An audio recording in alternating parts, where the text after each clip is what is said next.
관심이 집중되는 건 재폭발할 경우 그 시기가 언제일 것이냐입니다. 기록이 남아있거나 시기를 확인할 수 있는 역대 백두산 폭발 중 가장 대규모였던 건 대략 1000년 전인 946년 때였습니다. 조선시대에는 5차례 폭발했고 가깝게는 1903년에도 소규모 화산 폭발이 있었다는 기록이 있습니다. 1668년에는 한경도 부령, 그다음에 경성 지역에 화산재의 비를 내린 정도로 화산재가 비처럼 내렸다는 기록이 이런 기록들을 바탕으로 화산 폭발 1000년 주기설에 맞춰보면 946년 폭발 이후 지금이 1000년 정도의 시점이 되고 100년 주기설로 보더라도 1903년 이후 지금이 100년이 막 지난 시점이기 때문에 어느 가설을 택하건 폭발이 임박했다는 추정은 가능합니다. 平时火山的这个火山喷发的这个频率来说，100年之内这种发生一次这个喷发，这种概率还是非常高的。 그러면서도 중국 국가지진국의 웨이하이첸 연구원은 지난해쯤부터 백두산 화산 지진 활동이 안정적이라고 주장하며 당장 폭발이 일어날 정도의 위험한 상황은 아니라는 입장을 보였습니다.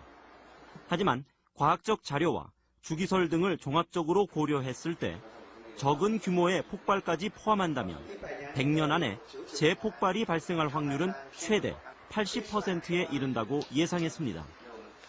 我就可以大概是80%的一个概率。这可能性是80%是。这是这个80%。哎。 也可以就是这样往后100年之内会发生，肯定能发生火山爆发，也可以这么理解。就是这个概率是非常高的。 우리나라의 백두산 전문가 윤성효 교수는 시기를 더 앞당겨 현 시대를 살고 있는 사람들은 생전에 백두산 화산 분출을 보게 될 가능성이 높다고 설명합니다.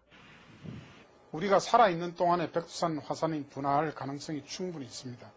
당장 내일이라도 어떤 화산 분화의 징조가 나타날 수가 있는 그런 위험한 화산으로 생각할 수가 있습니다.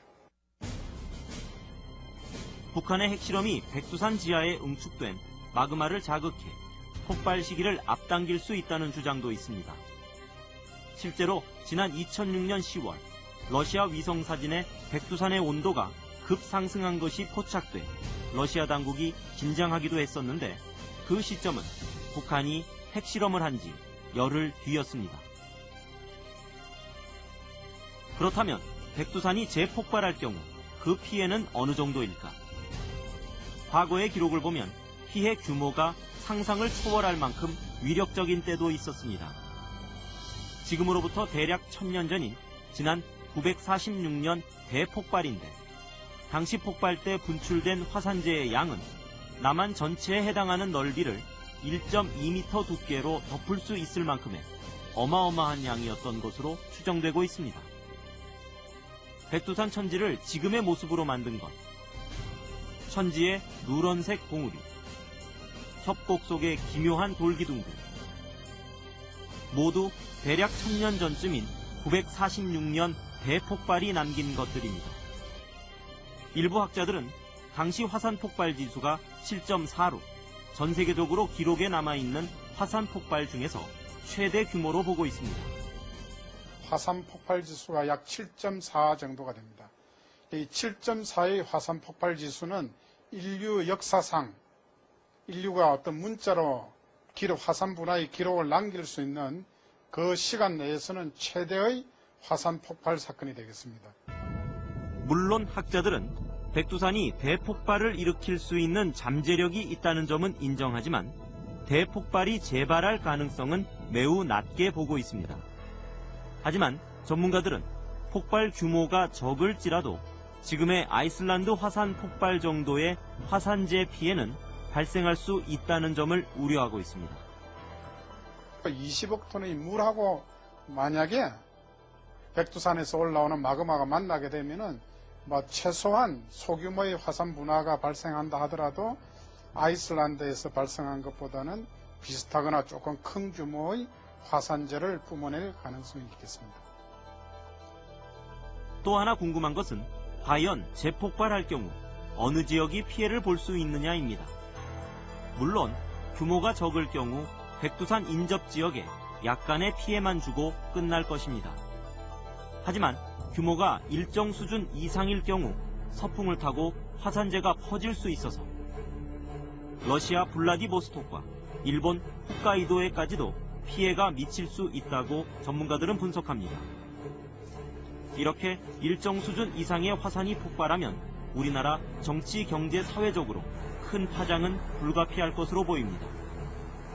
백두산에서 일정 규모의 화산 분화가 발생된다면 그 주변부에 직접적으로 그러면 화산재가 쏟아지게 되고 그 화재나 이런 것도 있을 뿐더러 호흡도 곤란하게 됩니다. 화산재에 묻힐 수도 있고요.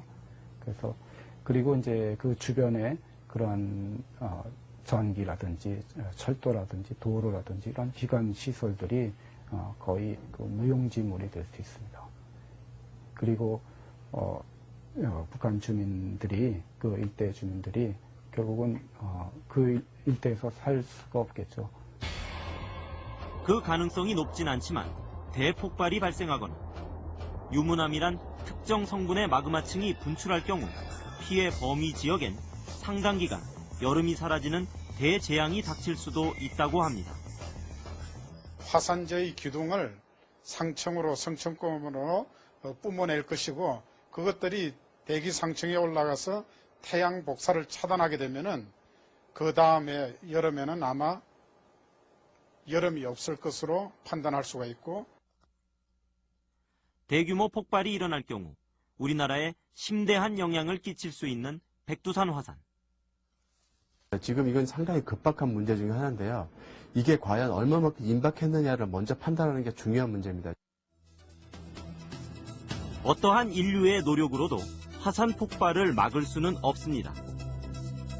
그러나 보다 면밀한 연구와 관측을 통해 폭발 시점을 예측할 수 있다면 피해 규모는 크게 줄일 수 있습니다. 우리도 백두산에 대한 정밀한 관측과 연구에 관심을 가져야 할 이유입니다.